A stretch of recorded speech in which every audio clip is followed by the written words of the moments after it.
I had a client once that called me and he said to me, I thought everything was fine until I was told it wasn't. And he was like, where was I? Like, what happened? Like, have I missed 10 years of my life? Yeah. I went to work, I provided, we went on holiday. I've done everything I could have done. What else could I have done better? And I just said, when was the last time you asked this question your wife? And what was the answer? Silence. I just never had in a decade. Yeah. You know, people come and say, what would be the most, like, what would break the marriage? I'm like, I don't know what would break your marriage. Ask your partner, what do you think would break our marriage? It's funny, so people ask you Yeah. what would break their own marriage. Yeah. That's something you have to work out with the partner, with the person that you live with. Because you might not have communication, so, you know, people might say lack of communication, but there might other things that they communicate in a different way. It doesn't have to be a verbal communication. It can be physical. You know, we talk about, you know, languages of love and, you know, all sorts of things, different cultures, different way of, you know, expressing, looking after each other.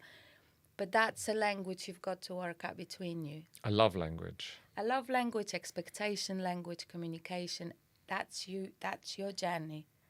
So when they ask that question, what sort of things do they come back with? Surprised that actually they haven't asked those questions before. Yeah. Or they didn't know. People always make excuses. I mean, I always laugh. You know, I'm a divorce coach. Now I'm in a second marriage. I'm 46 years of age. I've got 3 children. You know, I should know better. I know all the tools. I've been through training.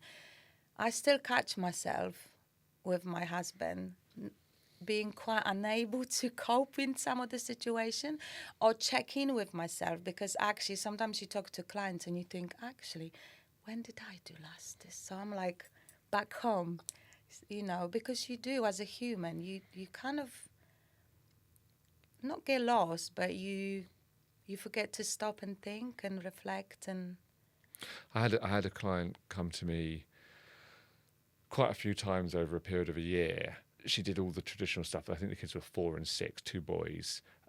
She took them to all their sports, all the school runs. She was on all the committees. At the weekend, when the husband was meant to be home, he would just go out on his bike, but not for a while, 6 to 8 hours, like the whole day. And as it went on, I said to her once, how is everything now? She said, it's fine. And I said, well, what did you do? She said, I lowered my expectations.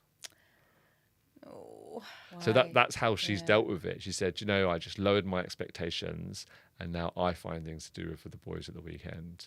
But what's going to happen when they get older and meet their own partners or go with their friends? Who knows? Well, we haven't had a check-in for a while. Right. I mean, sometimes with clients, when they speak to me about divorce, I say, how sure are you? Yeah. Has the switch flicked? I have to say, women more than men are certain when they come. Men are a little bit, they dilly-dally a little bit. They're not 100%. But women, I think, once the switch is switched, that's it, it's off. Yeah. Well, because women, from what I'm from the clients and people I speak to, is that we think about it for quite a long time. You know, like Bottle it up. we do, and then when we're ready, we almost like build a platform for when we're ready to jump on it and say, we're done. We've already done. So sometimes it comes as a shock for a man because they're like, what? You know, we're like, we've had enough. I had enough. One day you actually get on that platform and say, I'm done, I'm opening the door and I'm out. Do you set yourself milestones like